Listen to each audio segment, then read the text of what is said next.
Breaking news webali kubanga okyagoberera omukutu ogwa Red Zone TV yonna gy'osinzira okubanga gy'otulabira kyokola kya mutawaana nnyo gwa kyatambula naffe ku mukutu gaggadde ogwa Red Zone TV. Njagala kubanga nkuwa wano breaking news. Omubaka amanyiddwa nga Ibrahim Ssemujju Nganda amaze okubeera nga akwatibwa ku nsonga ki ngenda bikunnyonnyola. Sooka osubscribinge ate naba kubanga osubscribinga kikole kirira wansi awo wennyini wolaba ekigambo subscribe kikwateko kwata kade aka notification ate obeere nga tomissinga. Njagala nkuwe ka breaking news kano mu dakiika emu-bbiri obeere ng'otegeera ekigudde sayidi ez'e Kasokoso. Mu bitundu eby'e Kasokoso kye kimu ku bitundu nga bwe nakutegeeza ebigenda oba ebiri mu layini y'okubeera nga bimenyebwa essaawa yonna okubeera nga abasajja babiteekako. Abasajja ab'ekitongole ekya NEMA National Environment Management Authority bateekako ekitundu eky'e Kasokoso ng'ekimu ku ebyo ebigenda okuba nga bimenyebwa nti biri mu ntobazi. Kati ampuliriza, njagala okutegeeza Honorable Ibrahim Ssemujju Nganda wamu ne Honorable Donald Nsubuga bali mu ezo bakedde amakya g'olunaku olwaleero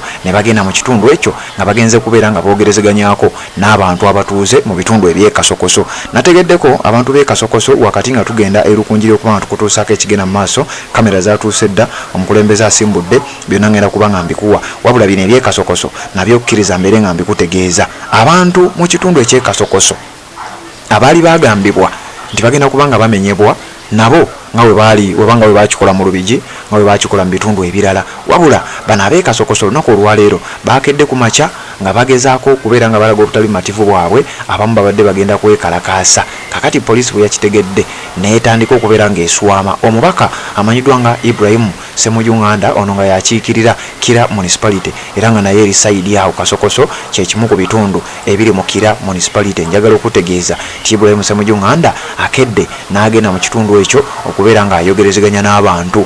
Tabadde yekka, abadde n'omubaka amanyiddwa nga Ronald Nsubuga bali mu ezo. Wabula Ibrahim Ssemujju Nganda n'akwatibwa n'atwalibwa mu kifo ekitannaba kubeera nga kitegeerekeka. Wabula mu dakiika wenkoledde eggule lino abadde akwatiddwa, wabula nsuubira okuba nti tebagenda mutwala wala era bayinza okumuta mu bbanga eritali ddene, naye ng'ekibadde kimututteyo abadde agenze kubeera ng'ate ayogerezeganyako n'abantu ab'e Kasokoso. Njagala okutegeeza nti gwampuliriza abantu b'e Kasokoso nga bwe nkugambye bakedde amakya g'olunaku olwaleero nga bateekateeka embeera yonna. Abamu nga bagamba tujja kwekalakaasa, abalala nga bagamba tugenda kusooka twogerezeganye awamu ne bakulembeze baffe tulabe ki ekigenda okubeera nga kiddako. Kakati poliisi kyekoze egenze neetaayiza abantu bano, era njagala okutegeeza nti olumaze okubataayiza kyekoze neekwata Ibrahim Ssemujju Nganda ye n'atwalibwa. Kakati gwangoberera ku mukutu ogwa Red Zone TV ensonga bwetyo bweri. Atanaba kubanga osubscribe nga kikole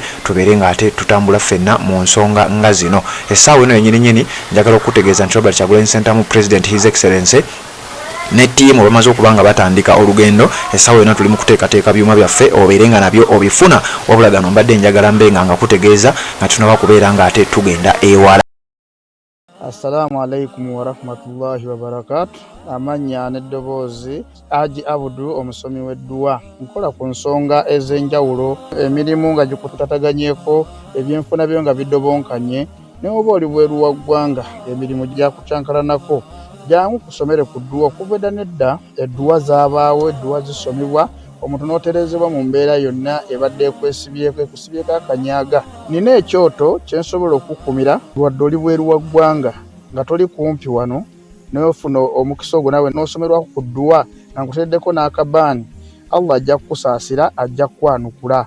Kuba ku nnamba yange y'essimu 075 2 44 751 ne ku WhatsApp kwendi mpereza obubaka sobole okuyamba. Assalamu alaikum wa rahmatullahi wa barakatuh.